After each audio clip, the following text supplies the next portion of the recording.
flying on the backs of banshees, being traumatized by ceiling spiders, and applauding for colorful crashing kites. Disney's Animal Kingdom isn't just any old theme park, it's an experience that beckons your adventurer spirit and throws you in the midst of a world filled with creatures both real and fantastic.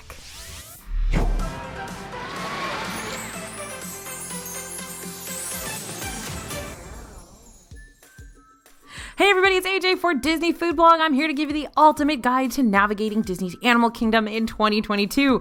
Today we're going to explore the changes, updates, secrets, and everything in between to help you prepare for a wild vacation. If a trip to Animal Kingdom is in your not-so-distant future, then having all this info in a central location for you to look back on could be extremely beneficial, which is why we've created a PDF download of everything I'm talking about today. Just go to disneyfoodblog.com/DAK2022 and let us know your email. We'll send you the digital list straight to your inbox. All right, we're starting out with how to do the impossible in Animal Kingdom. And the first step is getting on Flight of Passage without waiting for hours. Are you ready to rise to the challenge and brave the realm of Pandora while flying on the back of an Ikron, or Banshee as we humans call it? Well, Siva Co. Flight of Passage opened in May 2017 and still racks up intense wait times that can wind through Pandora and on into other sections of the park. So if you're wanting to avoid having to wait hours upon hours for this immersive screen ride, then we got a few options. First, if you're staying on Disney World property or at a Good Neighbor hotel, then you'll be able to enter Disney's Animal Kingdom park, or any park for that matter, 30 minutes before the official opening time, as long as you've got a park pass for that park. Meaning you can jump in line for this ride before the park even opens. Just know that a lot of other guests will probably have the same idea as you, so this won't necessarily guarantee that you're not going to be in a hefty line when you reach the attraction, but early morning lines will normally be less intense than they get during mid-morning, when everyone who's not staying at a Disney-owned or Good Neighbor hotel, or anyone who wanted to sleep in that day, has arrived. You can also choose to get in line for Flight of Passage 15 to 30 minutes before the park closes. For starters, lines for attractions are usually less intense in the evenings because guests have started to head back to their hotel rooms for the day. Also, Animal Kingdom tends to open earlier in the day when Hollywood Studios and Epcot open a little bit later. So a lot of people start their day in Animal Kingdom and then park hop at 2 p.m. over to one of the later opening parks, which means things can get a little less crowded at the end of the day in Animal Kingdom. Another important thing to remember, which I mention often on this channel, is that you can still get in lines for rides even if their projected wait time goes beyond park closing times. Meaning if the park closes in 15 minutes, but the projected wait time for Flight of Passage says 45, you can still get in line. The queue won't close off for guests until the park officially closes for the day. So you'll still be able to ride Flight of Passage after hours as long as you enter before the queue is blocked off for the night. Now, Flight of Passage is also available as an individual attraction selection option, which will give you access to the ride's Lightning Lane in Disney Genie Plus. If all of that sounds like gibberish to you, no problem. We've got videos all about the brand new Disney Genie Plus service, and we explain what all this stuff means. So go check out one of those videos next. But to translate for you, Lightning Lanes are shorter queue lines than regular standby lines, and you can basically buy your way in. Prices for this individual attraction selection pass vary depending on the time of year, but they are available for purchase the morning of your visit on the My Disney Experience app. Even if you do end up having to wait in this queue for a while, it's honestly not the worst place to spend your time. The queue is well themed and very immersive, especially when it comes to the lab area, where you'll be able to find a full-on Na'vi in its resting chamber. Okay, our next how to do the impossible tip is cutting down your wait time at Starbucks. If you can't go a single day without your Starbucks fix, Creature Comforts is the Starbucks provider in Disney's Animal Kingdom. But just like the other Starbucks locations in Disney World, the line here can be excruciating to wait in. It always boggles my mind that people pay so much money to be in a Disney World theme park and spend an hour waiting in line for coffee. But to each his own. Now, the important thing to know about the wait times here, there are actually 2 Creature Comfort lines. Most guests jump into the closest line by Discovery Island because it's the first one they see. Instead, you want to walk past that line and get in the line that's closer to the Africa section of the park. That one's more than likely going to be shorter and get you to your coffee fix quicker. Or you can just go to Joffrey's, since there are 2 Joffrey's locations here and the lines aren't going to be as long. I'll talk about that later. And Bria, who helps me with scripts, loves Joffrey's, so I always have to talk about Joffrey's. Okay, the next section of our video is the secrets you need to know about Animal Kingdom. Number 1, best bathrooms. Oh yeah, you knew this was coming. It's time to party, like party, but potty. Oh, Bria. Okay, for larger, less crowded bathrooms, Restaurantosaurus in Dinoland USA is here for you. Restaurantosaurus is one of my favorite counter service locations, but it also has awesome bathrooms, so that is an incredible deal all around. And next, the Finding Nemo musical might still be closed for a little while, but its bathrooms aren't. No show equals fewer people flocking to the restrooms over here, so take advantage. Now, I could talk about bathrooms all day long. Actually, I really couldn't. I'd weird myself out after a while, but I think I'll just give one final spotlight to the bathrooms over at the Flight of Passage mid-queue. It's not every day you get to see a mid-queue restroom for a Disney ride, but for many of us, this tucked away gem becomes a major benefit moment. I don't know about you, but I hate it when I'm feeling like it's time to go when you're halfway through an extremely long queue line. So knowing that this bathroom is easily accessible during my wait is awesome. Also, can we create a petition for more mid-queue bathrooms? Great. All right, secret menu items. Oh, Animal Kingdom, you thought you could hide your super secretive menu items from us. But of course you can't. Animal Kingdom has a couple of locations that serve things that aren't directly listed on the menus. At Restaurantosaurus Lounge in Dinoland USA, that's right, there's a lounge there too. It's not just a counter service location. You can order a light and refreshing raspberry fizz cocktail made with Bacardi raspberry Sprite, cranberry juice, and garnished with a strawberry. Yak and Yeti in the Asia section of the park is a secret menu jackpot. In the past, we've been able to get hush-hush items like Bang Bang calamari, lobster tail garlic noodles with shrimp and scallops, and hibachi steak and shrimp. These secret items change out occasionally though, so make sure to ask your server what off-menu items there may be available during your visit. All right, the next thing you need to do is watch Disney Plus. Yep, you heard me correctly. I'm telling you to watch more TV before traveling to Disney's Animal Kingdom. Why? Well, because you can see and learn about a lot of the animals living here ahead of time and how they take care of them, thanks to the magic of Disney's Animal Kingdom documentary series narrated by our friend Olaf, aka Joss Gad. Not only does this single season documentary, I wish there were more seasons, let you go behind the scenes when it comes to the care and keeping of our adorable kingdom friends, but it also gives you a glimpse into the animal experts working with the aquatic friends over at Epcot Sea Base Alpha and those working in Animal Kingdom too. Now, this show is a ton of fun.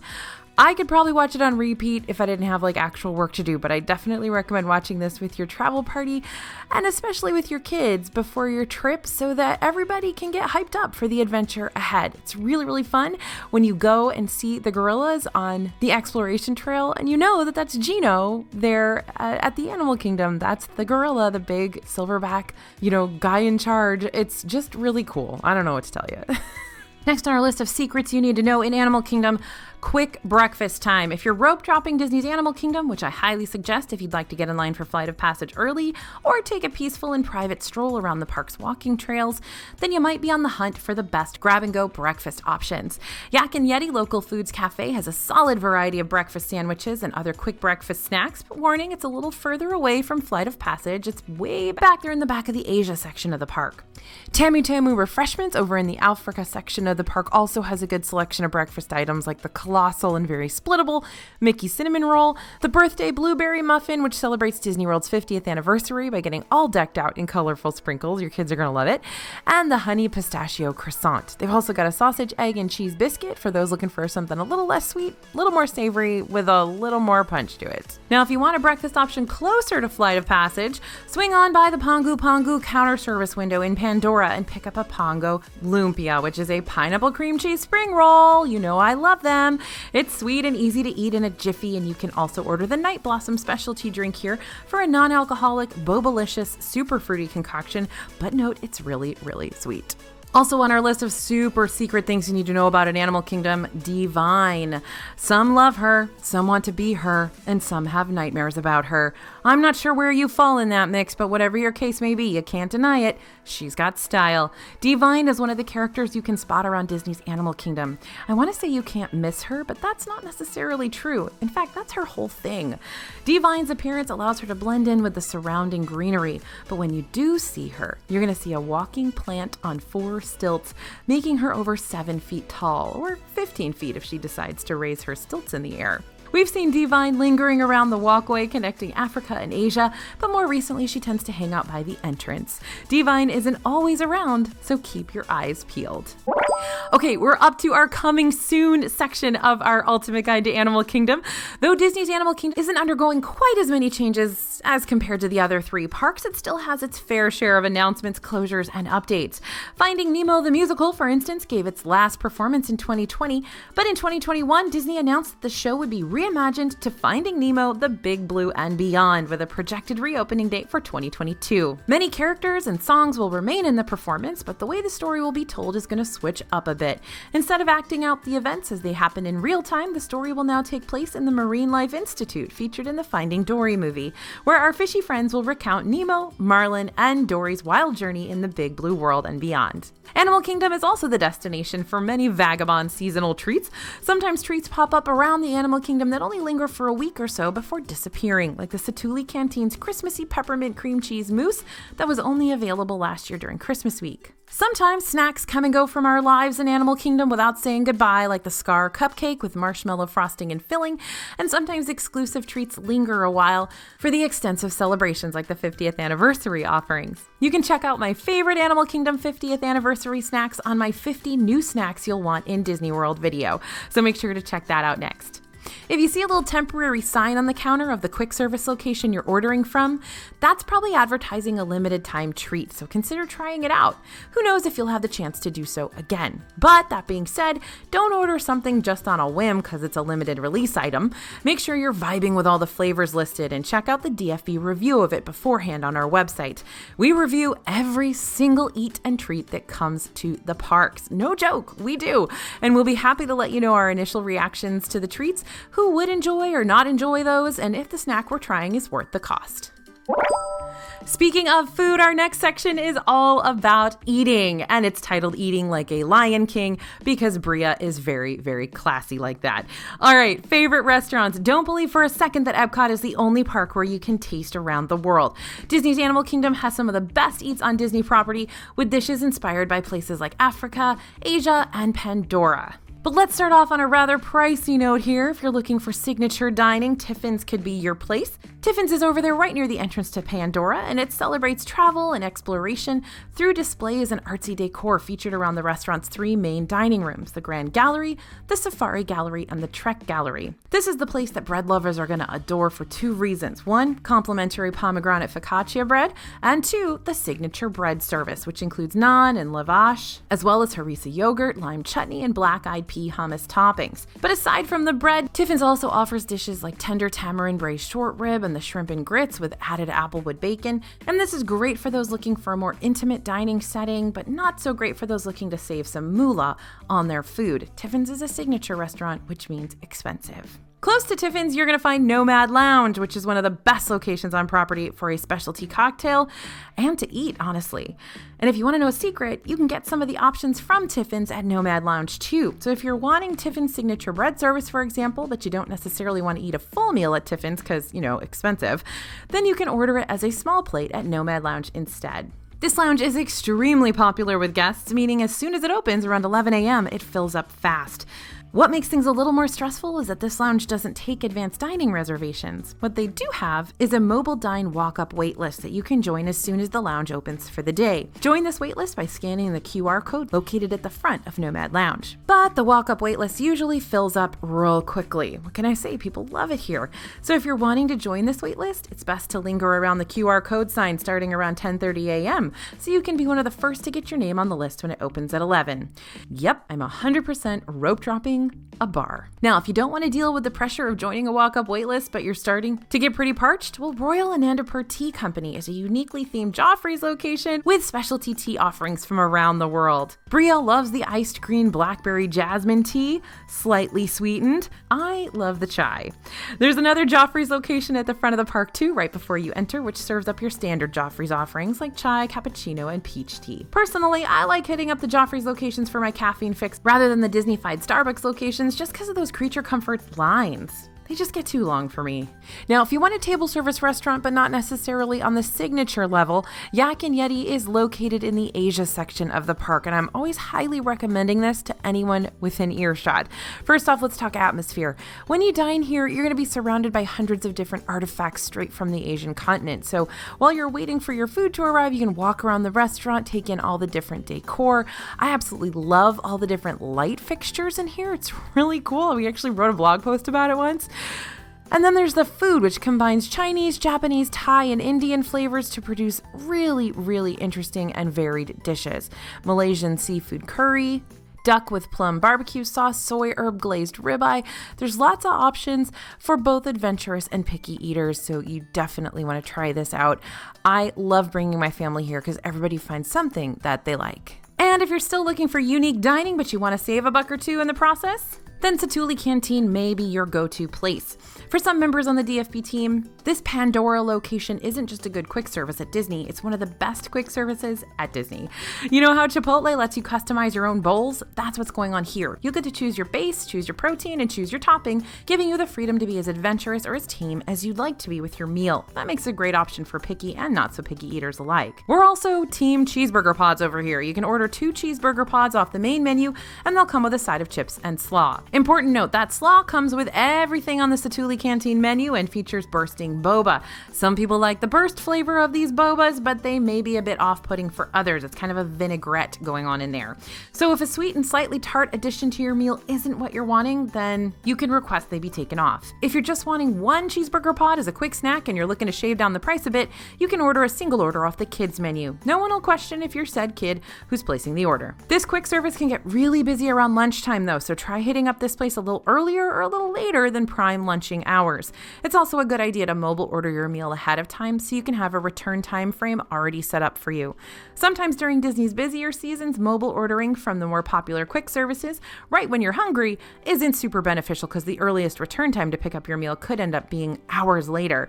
So knowing exactly when you want to pick up your lunch at the beginning of the day can help alleviate some of that stress. Need some more options for your pickier eaters? Flame Tree Barbecue, located in Discovery Island, has the quick service options you might be looking for. I've probably mentioned once or twice on this channel about how much I enjoy the baked pulled pork mac and cheese here. Flame Tree also has less cheesy entrees like the smoked half chicken, St. Louis ribs, and traditional pork sandwich. And don't forget to try their incredible barbecue sauce here. Kiddos seem to really love the Rainforest Cafe, which you'll find at the entrance of the park. It's a table service restaurant and the menu is fairly standard, so picky eaters could enjoy the options here. And yes, if you're wondering, is this the Rainforest Cafe that's a chain? Yep, it is. It's very expensive and the food isn't the best, but if your kids love dining in the jungle, there you go. When you dine at Rainforest Cafe, you're not going to have the best food on property, but the animatronic animals and immersive rainforest atmosphere is fun for the kids, and if you don't have a Rainforest Cafe back home, this might be one of your few chances to experience it. If your kids are more into the meet and greet scene, then Tusker House is the character dining restaurant in Animal Kingdom. At Tusker House, you get to see Mickey, Donald, Goofy, and Daisy. They come out to say hello to all their explorer friends. They'll also be wearing some snazzy safari outfits, so get your camera ready. Keep in mind that at this time, all character meals have been modified, so characters aren't going to come up to your table and have a conversation. Instead, groups are going to be called up one at a time for a character interaction while also getting the chance to take a socially distanced picture with each member of the gang. Animal Kingdom sure does love their bread services, which I'm totally not complaining about because Tusker House has a bread service too, and this one is bottomless. Tusker House is a family-style dining experience with shareable portions of options like Moroccan spiced beef, Cape Malay green curry shrimp, and house-made mac and cheese. It's really, really good. Well, yes, I did bring up mac and cheese again, so while we're on the subject, let's talk about one of my favorite places to snack in Animal Kingdom called 8 Spoon Cafe. Now, 8 Spoon Cafe is a super unassuming kiosk with smaller portions of baked mac and cheese and pulled pork mac and cheese and shrimp mac and cheese. So good. I call this a snack, but it has absolutely been lunch for me before and been super filling. And I like to take it around behind the Tree of Life where it's nice and quiet, nobody's back there, and just like chill and relax for a while. Yes, I am an introvert. Thank you for asking. Not as big of a mac and cheese fan as I am? That's all right. Maybe you'd prefer a snack over at Trilobites instead. Now, they have a few ice cream options and a handful of mixed drinks to choose from, but what we really love here are those buffalo chicken chips for $9.29.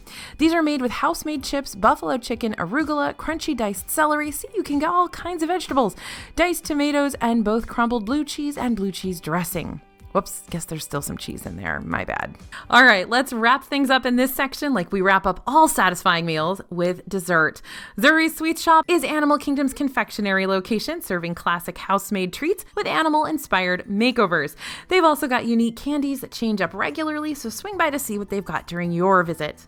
And for ice cream, the Anandapur ice cream truck is cool in a literal and stylish sense. Just be on the lookout for the bus with all the intricate artwork. That's where you're going to find some tasty soft serve. And one last quick shout out to Dino Bites and Dino Land USA for its top tier ice cream Sammies. And yes, Dino Bites is different from Trilobites. Confusing, but true. The style of the ice cream sandwich is like to change with the season, but what doesn't change is that creamy ice cream pressed between two soft cookies. One of my favorites is the peppermint one during the Christmas season. Okay, we're down to the section of our video we call Nobody Knows About This Except Us. And now you. All right, first thing we're going to talk about is holiday celebrations.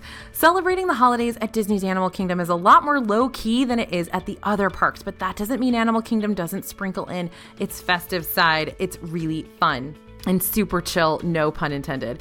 For instance, the Merry Menagerie alone will help put you in the holly jolly spirit. These are wintry animal puppets that wander around the Tree of Life for guests to come by and say hello to. Be on the lookout for animals like reindeer, foxes, polar bears, and penguins. In 2021, we also saw cavalcades featuring some of our favorite characters dressed in holiday attire. Plus, when the Tree of Life came to, well, life at night, it was accompanied by a festive musical score. So if celebrating the holidays really isn't your thing, this is a good park to consider hitting up in November and December. The festive vibes are cute and merry, but super subtle. And entertainment is next. More people know about entertainment than just us, but I want to give you the full-on list of the entertainment available in Animal Kingdom, even the lesser-known options, along with a couple of tips to go along with it. Winged Encounters, The Kingdom Takes Flight, happens throughout the day near the front side of the Tree of Life. During this brief spectacle, a beautiful group of macaws will soar through the air and over onlooking guests. The show times for these performances vary, so be on the lookout. You can also ask a nearby cast member if they know when the next show will start. Now, if you wind up missing the Winged Encounters, no worries. You can also see a group of talented birds over at the Feathered Friends in Flight show. This is a 35-minute show about free-flying birds that takes place at the Anandapur Theater in the Asia section of the park. A celebration of the Festival of the Lion King is a modified version of the former Festival of the Lion King show. During this show, you'll see life-size puppets of the Lion King cast, as well as goosebump-worthy musical performances, and these performances are every hour from 10 a.m. to 5 p.m. Street performers also serenade guests around the park. You got the Asia musical performance, Chakranadi, with Indian melodies played on a sitar, as well as the tam-tam drummers of Harambe, the Viva Gaia street band, and the harp stylings of the Kora Tinga Tinga in Africa. If you think the Tree of Life is as harmless as it is gorgeous, just wait until you explore its insides, though. It's Tough to Be a Bug is a 4D experience based on the Pixar film A Bug's Life. Not only will you be deemed an honorary bug, but you'll face some pretty frightening challenges when Hopper decides to invade all the fun.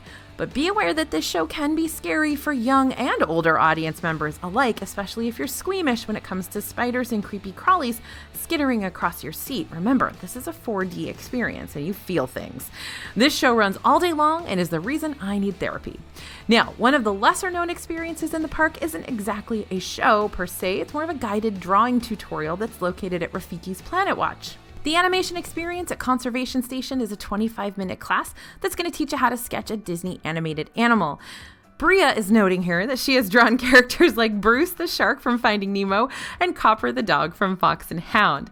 This really is an incredibly peaceful and stress-free experience. It's super fun for kids, and don't worry about being a good artist, just have fun with it. To access Rafiki's Planet Watch, you won't be able to simply walk over, though. You'll have to ride the Wildlife Express over to the other side of the park.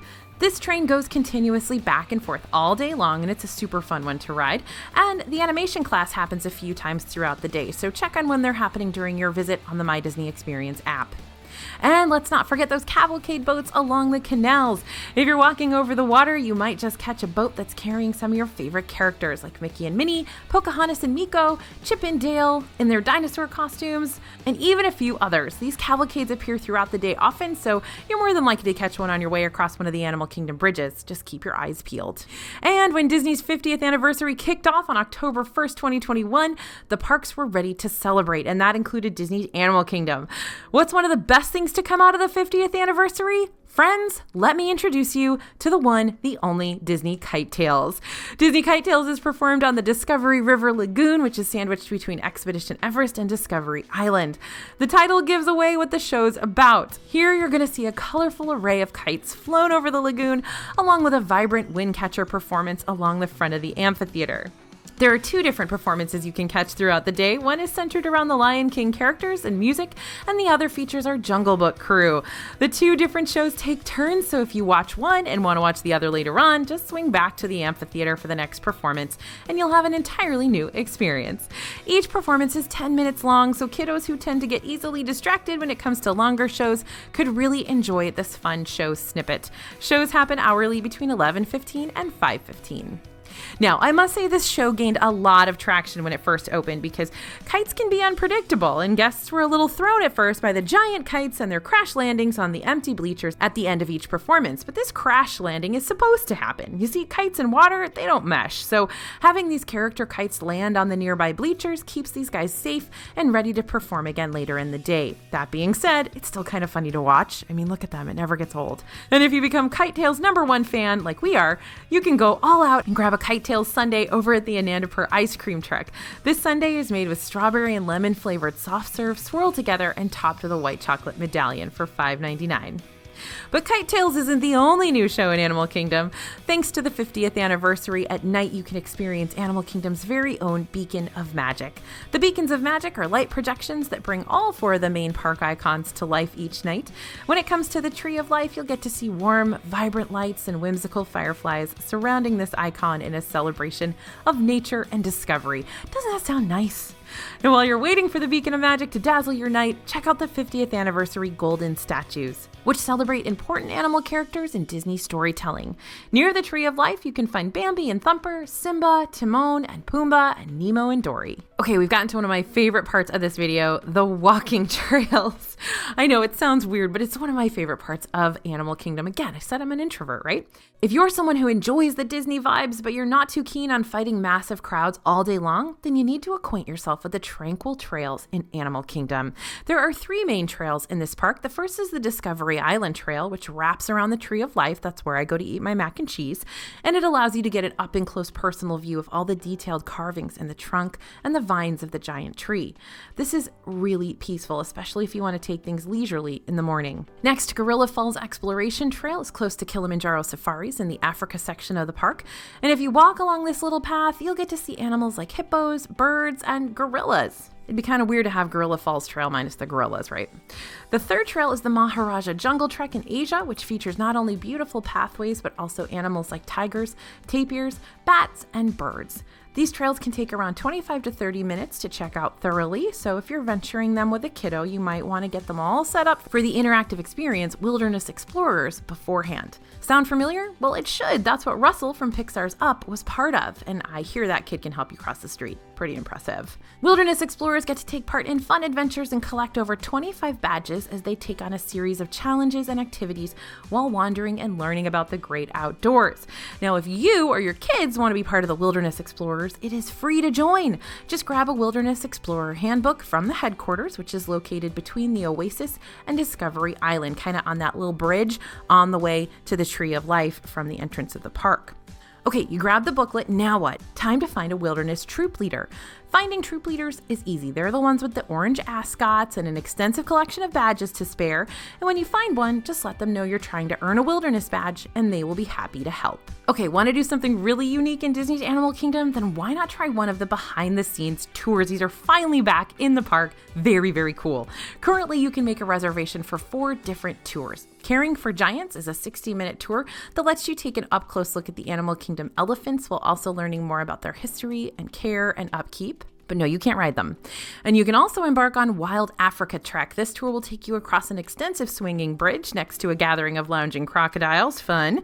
It'll teach you about different African native animals, drive you along the savannah, and provide you with a unique array of Animal Kingdom snacks, which I believe is served in a tiffin.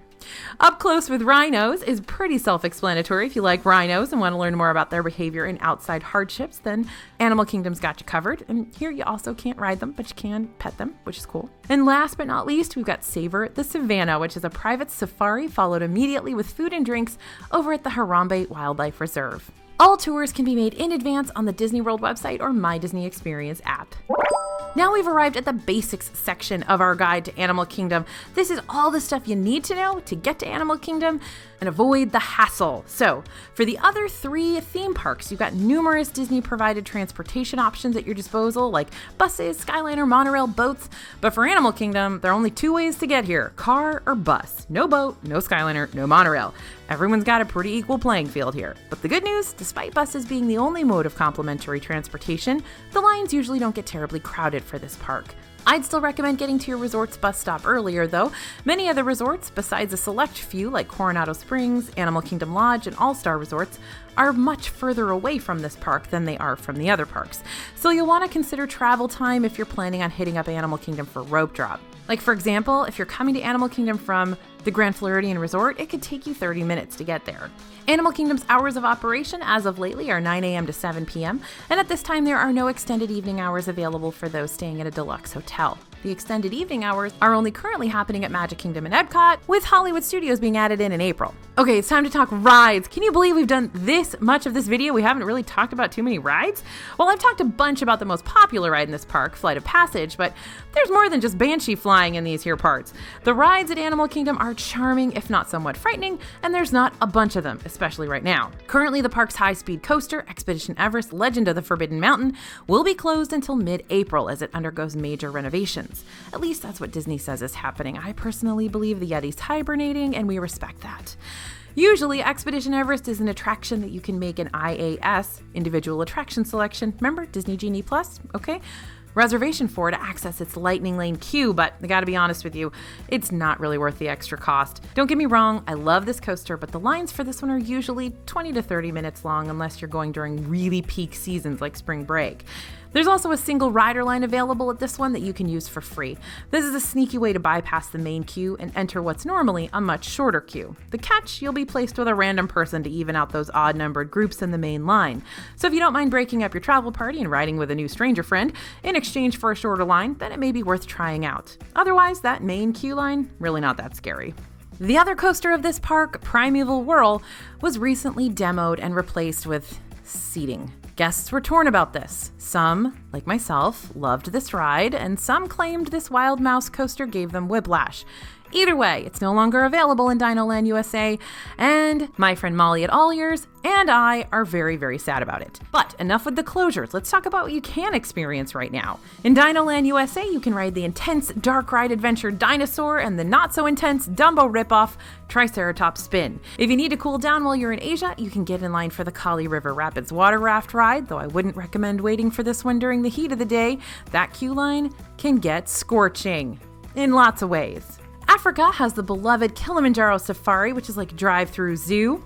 Note that the animals are much more active in the early morning and right at twilight. And Pandora World of Avatar has Navi River Journey, with one of the most impressive animatronics out there, as well as the ever-popular Flight of Passage. So let's talk really quickly about Disney Genie Plus. Like I said, we've got all the details for you in other videos, but would we recommend buying Disney Genie Plus for Animal Kingdom? Well, in short, Disney Genie Plus gives you access to Lightning Lane queues for most attractions, aside from Flight of Passage and Expedition Everest, for an extra $15 per person per day. For a family of 4, that's an extra $60. See, we can math, for a handful of attractions that don't even include the most popular ones.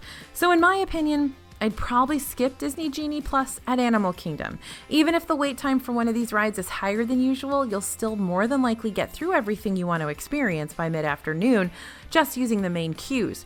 But if you're going during a very, very busy time, if you're trying to hit all 4 parks in one day, etc., insert your caveat here, then absolutely get Disney Genie Plus. It's totally up to you. We're just letting you know that there aren't that many attractions on Genie Plus at Animal Kingdom, and most of them don't have super long lines anyway. Okay, we're not gonna make it. We're not gonna make it. We made it. I knew we would. Sorry, a little dinosaur humor for you. I'm in full-on Animal Kingdom mode, y'all, and it has been really, really fun.